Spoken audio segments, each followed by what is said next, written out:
Good evening and welcome to this edition of the Evening News for today, Saturday, December the 30th, 2023. I am Gerald Bryan. Thank you for tuning in.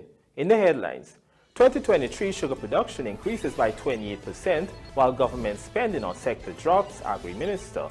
Cemetery Road, Conversation Tree contractors warned of termination over delayed works. CORENTYNE River Bridge, Joint Team Reviewing Evaluation Report, Minister EDGHILL. Guyana turns to Cuba to fill massive nursing shortage. And motorcyclist killed in collision at ENMORE. Now for the news in detail. This year, the Guyana Sugar Corporation, GOVT, has not only increased its overall sugar production to over 60,000 metric tons, but it has also required less money from the national coffers for its operations when compared to 2022. Here are the details in our lead story tonight. During his end-of-year press conference, Agriculture Minister Zulfikar Mustafa provided an update on the sugar industry. Specifically, the minister revealed that the sugar industry continues to rebound, requiring less and less money from the government coffers. For example, in the sugar industry, in 2023, we have seen an investment of $8.1 billion to continue the revitalization effort of the sugar industry. And I made this point 2 weeks ago in Parliament, that we will be seeing less and less dependency from the government in terms of GOVT, revitalizing and bring back GOVT to that point that we wanted to achieve. We have seen a 22% decrease of funding that we have requested from the government compared to 2022. So 2023 we had $8.1 billion to continue the revitalization effort of the sugar industry. This reflects a decrease of 22% when compared to 2022. The minister further informed the media that over 60,000 metric tons of sugar have been produced for 2023, zeroing in on the Rose Hall estate, which was closed by the former government until being reopened in September this year. A total of 1,031 metric tons of sugar was produced there. One of the major achievements for sugar is the reopening of the Rose Hall estate. We have reopened this estate on the 20th of September 2023, and to date we have produced a total of 1,031 metric tons of sugar last year. Sugar production in 2023, we closed at 60,204 metric tons, a 28% or 13,155 metric ton increase in production when compared to 47,049 metric tons in 2022. Meanwhile, Mustafa revealed that the government continues its discussions with India and Guatemala for technical assistance to be provided to the sugar sector. In fact, he noted that his ministry will be submitting a document to the Guatemalans on the assistance needed, while also having meetings with India. Gerald Bryan, The Evening News. Public Works Minister EDGHILL has issued a stern warning to contractors carrying out major works on two main roads in Georgetown, Cemetery Road and Conversation Tree. He cautioned that these contractors could face termination if they do not meet new deadlines given to them. Let's have a look. Work should have been completed in 2023. The project is significantly behind time, which is of concern to us. These are two important thoroughfares that we can't allow to languish like this. That was Public Works Minister EDGHILL at his ministry's end-of-year press conference on Friday. At Cemetery Road, the Public Works Minister said this project should have been completed this year and government is concerned about the delays. The contractor has received a revised deadline of January 2024 to complete this road. And I could say it here and then, if January end comes and this project is not completed, the contractor will be removed from the project and we will get a proper contractor or dedicated contractor to complete it, or the special projects unit. The Cemetery Road is too much of an important road for us to have this going like that. It's not one of our proud moments of 2023 at all. The $475 million contract for the works at Cemetery Road was awarded to Avanash Construction and Metalworks Company last year, and the project was expected to be completed since July 2023. Meanwhile, EDGHILL similarly expressed concerns about the delays in sections of the works being done at the Conversation Tree Road. Lot 1 is progressing satisfactorily. However, significant delays have been experienced at Lot 2. The contractors also received a revised deadline, and if Lot 2 is not completed as well, for the people who've been asking, that's the contract with Calco, they will be removed from the project and we will complete it. Guyanese company S. Jack Mohan Construction and General Supplies Inc. and Trinidadian-owned Calco Guyana Inc. were awarded the contract for the $1.8 billion road widening project from Conversation 3 to Dennis Street, Georgetown. Reporting for the Evening News, Vanu Manik-Chand. Progress on the much-anticipated CORENTYNE River Bridge is advancing, with a joint evaluation report that was signed by both Guyana and Suriname being reviewed by a team of ministers from the two neighboring countries. More in this Lawanda McAllister report. This was revealed by Public Works Minister Juan EDGHILL during his ministry's end-of-year press briefing on Friday. The procurement process of the CORENTYNE River Bridge has been completed. The signed joint evaluation of both countries are before a team, the two ministers of foreign affairs, the two ministers of finance, and the two ministers of public works. And once that evaluation report would have been agreed and the way forward declared by that joint team, the two presidents will then announce the start of the work on the CORENTYNE River Bridge. In October 2023, two companies, Dutch engineering company Ballast Needham and Chinese-owned China Road and Bridge Corporation, submitted proposals to build the bridge over the CORENTYNE River to link Guyana and Suriname. Minister EDGHILL would not say whether or not a contract was selected, but subsequently told this newscast that the evaluation report contains details about this. He said that the ministerial team will determine the way forward with the project and submit their proposal to Presidents Dr. Irfan Ali and Chandrika Prasad Santokhi. The bridge will be built according to the design, build, finance, operation, maintain model through a public-private partnership agreement. In June this year, WSP Caribbean, which got a $2 million contract to conduct the preliminary studies for the project, presented a two-section bridge that is connected via Long Island to link Guyana and Suriname. The design also features a two-lane bridge with accommodation for a third lane in case of an emergency. The high-span CORENTYNE River Bridge will run approximately 3.1 kilometers, connecting Molson Creek in Guyana to South Drain in Suriname, with a landing on Long Island in the CORENTYNE River, where a commercial hub and tourist destination will be established. That free zone will see major infrastructural development such as hotels, recreational parks, entertainment spots, tourist attractions, malls, and farmers' markets. Lawanda McAllister, The Evening News. A motorcyclist lost his life in a collision on Friday evening. Dead is 42-year-old Joshua Savory, a construction worker of Section B Nabakalis, East Coast Demerara. The accident occurred at approximately 23:25 hours on the ENMORE Public Road, East Coast Demerara. This newscast was told that the victim was driving motorcycle CL 7067 heading east along the northern side of the ENMORE Public Road when he collided with a motorcar PAF 3878. Reports are that the motorcar was parked and suddenly drove off, executing a turn from the north to south across the public road in the path of the oncoming motorcycle. In attempting to evade the vehicle's sudden maneuver, Savory lost control of his bike and it collided with the right front door of the motorcar.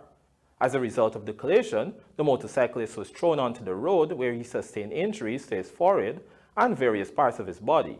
He was pronounced dead at the scene by EMTs.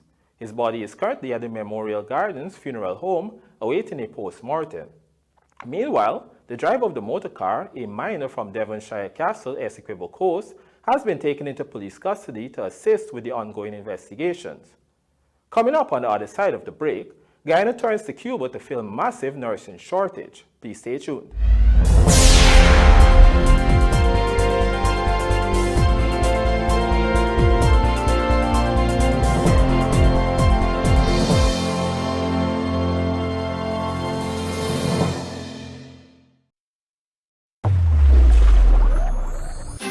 Christmas. Unwrap the thrill with Superbet.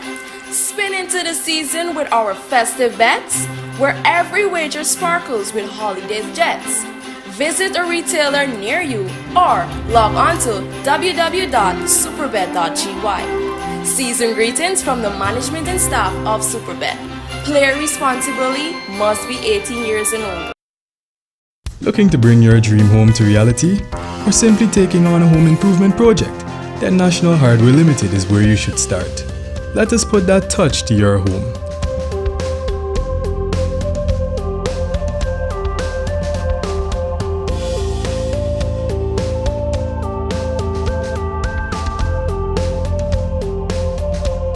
Choose from over 1,000 Berger Paint original hues for any surface.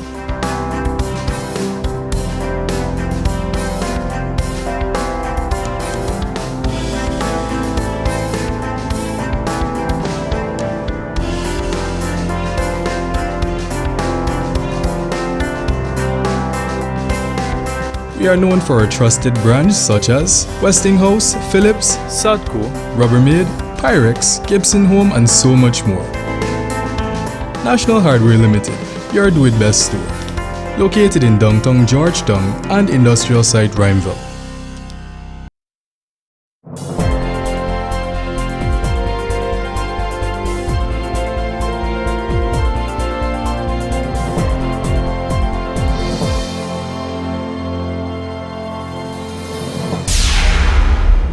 Welcome back. You are watching the evening news. As the Health Ministry mobilizes to train thousands of nurses in the oncoming years, Guyana has turned to the Cuban government in the meantime to assist with the shortage of nurses in the health system. Rupert Sinarine reports. This week, it was reported that the Georgetown Public Hospital Corporation is facing a shortage of 600 nurses to meet its full complement, which represents a deficit of 55%. Health Minister Dr. Frank Anthony on Friday disclosed that this is an issue affecting the entire healthcare system, and in the interim, the Cuban government has lent assistance. These workers will undergo a 3-month language program to effectively communicate with patients here. In the interim, we are searching around to recruit nurses and bring them into the system. The program that we have with CUBA, in the past we weren't really bringing a lot of nurses, we were bringing more doctors. But now we have asked the Cuban government for nurses. And we know sometimes that there's a difficulty with language.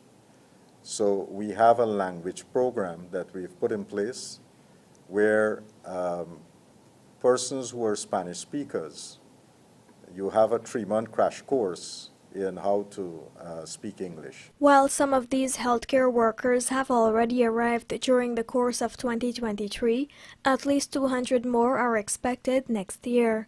Locally, some 1,100 persons are undergoing a hybrid nursing program, which will be completed in 3 years. The aim is to train 1,000 nurses annually, accompanied by another 1,000 nursing assistants within that time frame. We want to train at least 1,000 every year for the next 4 years. Once we are able to do that, then we'll have enough nurses for the system that we are designing. And we'll continue training. So there's no way out of this excepting training people and bringing them into the system. Out of the people that we're recruiting into these programs, not all of them would complete the program. So we understand that too, right? But if we get the majority of them finishing the program, then at least we'll have more people in the system. An audit was conducted into the functions of nurses in the country, where it was found that many were conducting non-clinical duties. Efforts have been taken to separate these functions. Going forward, the ministry is also working on staffing structures for the new hospitals which are under construction and will come on stream by 2024. Rupa Sinarine, The Evening News. The Health Ministry has moved one step closer to revolutionizing the health record system into a digital one, as 16 companies have submitted bids for this highly anticipated task. Here's Rupert Sinarayan once more with the details. On Friday, Health Minister Dr. Frank Anthony told media operatives that evaluators are currently analyzing the proposals. The electronic health record system will pave the way for a seamless and centralized healthcare database, ensuring that every individual seeking medical treatment in the public sector will have their medical records securely stored. We have gone out to tender to have a comprehensive electronic health record system, and we have had 16 companies that bid to provide a solution to us, and we have evaluators that are going through these bids, and hopefully they'll narrow it down, and then we'll get one company that we'll be working with. Information available to the healthcare worker will include the patient's medical history, diagnostics, medications prescribed, among other critical information, to allow greater efficiency in the system. The new electronic health record that we'll do, any person who is coming to the public health system would, once you're coming to us, you'll get a unique identifier, right? And that number basically, it follows you through your entire life, right? Now, what that number allows you, any one of the health centers or hospital that you go to, once you present it, you'll be able to pull up your record, and it doesn't matter whether you were seen in Region 1 or Region 9 or wherever. Once you give them access, they'll be able to pull up that record. In a significant move to safeguard patient data, a data protection bill was presented in Parliament in July. The bill aims to uphold the confidentiality of medical records generated through the electronic health record system. Any authorized breach of patient information will be met with severe consequences, including financial penalties amounting to millions of dollars. Further, in a bid to enhance accessibility and reduce waiting times, the Health Ministry plans to launch a mobile appointment system.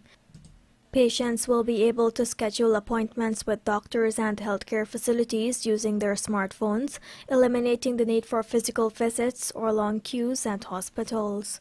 Rupa Sinarayan, The Evening News.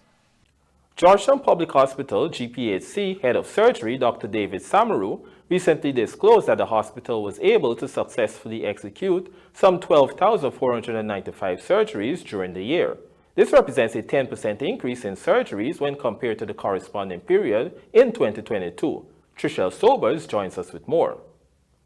During 2023, the Guyana government has fostered many international partnerships and facilitated advanced training for health practitioners with Mount Sinai, McMaster's University, Northwell Health, and Operation Walk, among others. Additionally, the country was able to successfully facilitate 17 surgical missions that played a pivotal role in clearing the backlog for specialized surgeries. As a result, a total of 876 elective surgeries were executed, 587 minor surgeries, 845 emergency surgeries, and 56 hernias. Procedures range from complex spine, plastic, vaginal, skin, neurological, ligament reconstruction, and joint replacement surgeries. Meanwhile, the orthopedics department provided care to a total of 2,550 new patients and 9,356 revisiting patients this year. During GPHC's end-of-year press conference on Thursday, Head of Surgery Dr. David Samaru attributed the success to the many collaborations facilitated by government, the development of strong clinical teams, hiring of skilled specialists, modification and improved infrastructure, and adoption of more efficient processes and patient pathways. We were able to, over the years, achieve a new CT scan machine here at the hospital, and having a CT scan machine allowed us to study the fractures more personally. And as we understand the characteristic of these fractures, the surgeons were able to train themselves and gear themselves to treat these complex problems. Meanwhile, Head of General Surgery, Dr. Shalindra Rajkumar, explained that while GPHC recorded an increase in surgeries, many procedures was avoided this year following the procurement of gold standard machinery for the department. He disclosed that due to this, many neurological procedures were conducted swiftly without the need to open the skull or spine of patients. Not a single case of renal stone had to be operated on in 2023. It was all done minimally invasive. And this is what is the accepted international standard. So in terms of stone treatment at GPHC, we've gotten there.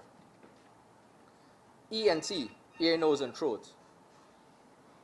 They've acquired a nasal endoscope, and with the assistance of neurosurgery, they were able to drain an intracranial abscess through the nostril, thereby avoiding any incisions in the skin or through the skull. Further, Dr. Rajkumar explained that the provisions have reduced the waiting time for surgeries across the board, noting that most procedures are now being conducted within 7 days instead of 37 days. Notably, diagnosis capabilities also improved following the employment of skilled pathologists, radiologists, lab technicians, and trauma response physicians, among others. Trishelle Subbers, Evening News. And now for a look at the bridge reports. The Demerara Harbour Bridge is scheduled to be closed to vehicular traffic on Sunday, December 31, 2023 at 8 hours for a period of 1.5 hours. Meanwhile, the Berbice Bridge is expected to be closed at 7 hours 10 on Sunday, December 31, 2023, also for a period of 1.5 hours. Everything's set for New Year's football at Eve Leary. This and more coming up in the Sportscast, sponsored by McCorp.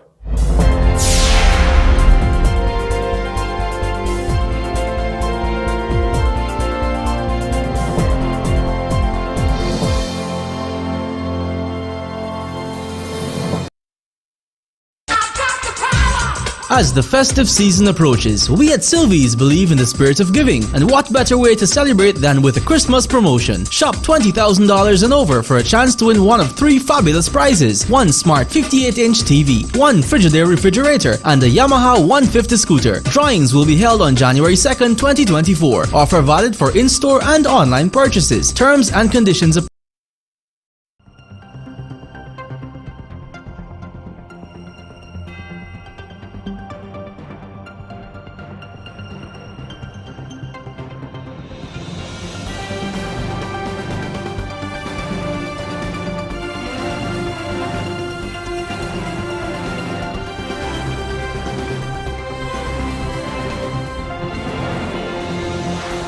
Welcome back. You are watching the Evening News. We now shift our attention to some sports news.